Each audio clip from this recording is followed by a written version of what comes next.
Hey guys, in an earlier video, I asked you if Airbnb was still worth it. Well, in this video, I'm gonna tell you exactly why I think Airbnb and the short-term rental industry as a whole is here to stay and is the wave of the future for real estate investing.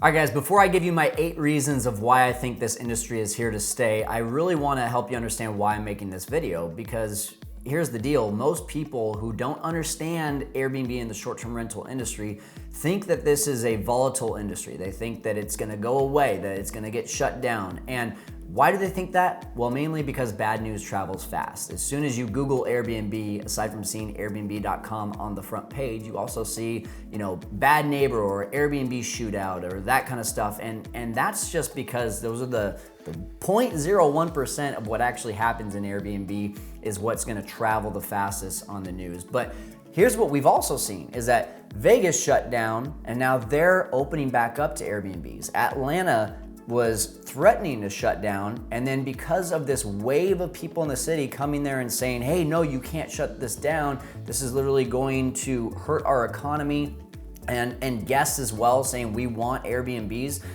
This is why cities have to listen to this and say, if we want to do what's best for the economy, we need to keep this thing open. So let that be an intro to opening your mind and realizing that, hey, bad news is going to travel fast, but the real news is what I'm about to show you. My number one reason of why I believe this industry is here to stay is because it's already been around for almost 75 years now.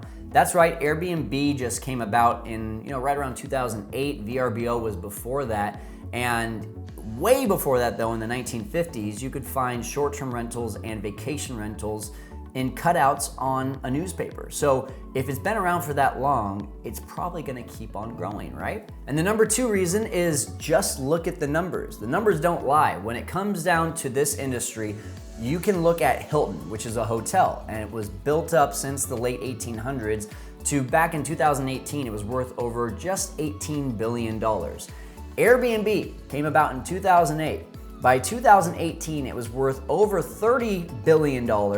And now today, just 2 years, about 3 years later, it's worth over $100 billion. The growth of this industry shows that it is much more popular than the hotels. And my number 3 reason is that this is a user-friendly experience. In a world of now, I can literally just open up either my VRBO, Booking.com, Airbnb, and in minutes have tons and tons of listings. I can filter out what I'm looking for. I can filter out price. I can filter out reviews, and I can literally get it down to where I'm able to make a decision on what I want to book in really minutes. And that really is where we're at in this world today, right? When we go and look at something online, we want to know what are other people saying about it? What are the reviews? And to have that as an advantage in an OTA like an Airbnb where it's literally right there. There's 500 reviews and there's, it's 4.8 stars and here's what people are saying about it, and not have to dig and dig and dig to find that information makes it a really easy experience for the guests.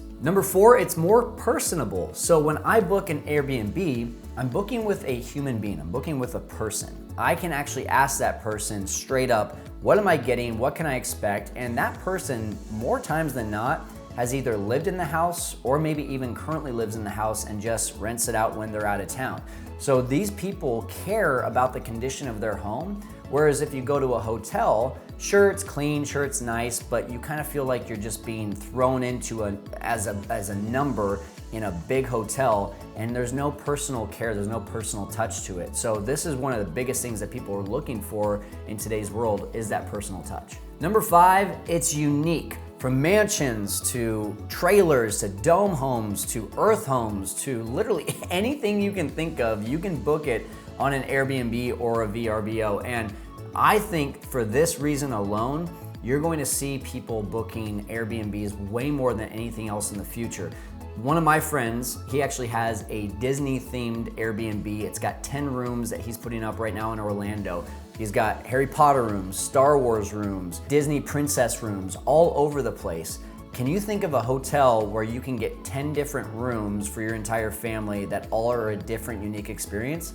That's really tough to find. Number 6 is privacy. When I book with an Airbnb, I know that I'm not sharing spaces. How do I know that? Because I can literally filter it out. Or if it's a single family home, I know no one else is living there. So if I get an Airbnb, it's because I want to have that privacy. I don't want people bugging me. I don't want to walk past people in a hallway. I don't want to have to touch a common elevator with that person. So I'm going to book an Airbnb over a hotel. Which leads me to number 7, which is it is cleaner than a hotel because there's less people in there. And especially in a COVID-infested world, people are booking places where they know they're safe, they're sanitized, and they're not having to pass by a bunch of people. So if I'm gonna book an Airbnb, I know I'm not going to have to be exposed to everyone. I don't have to wear a mask all over the place, and I'm not having to wipe off the elevator button before I push it. And lastly, number 8, it's creating a stronger economy. I'm very, very passionate about this side of it. I'm very, set in my way about this because I've seen it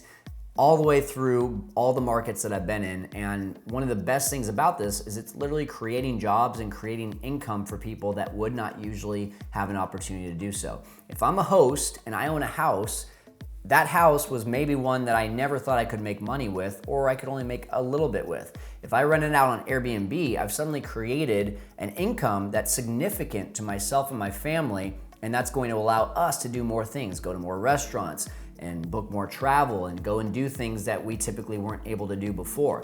I'm gonna probably enlist cleaners, I'm gonna enlist vendors, I'm gonna enlist handymen, interior designers. I'm gonna give a bunch of people an opportunity to make money when it comes to operating my Airbnb on a day-to-day basis. Not to mention cities that are charging TOT, which is essentially transient occupancy tax, also known as hotel tax.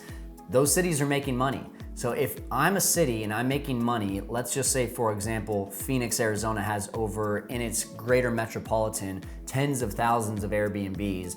If I'm making, call it, $50 per pop on each of those Airbnbs every single month, which is very, very low. Wow, I've just created over $500,000 per month in my own city. So am I gonna shut down something that's making our city close to, $500,000 to $1 million, maybe even $2 million per month?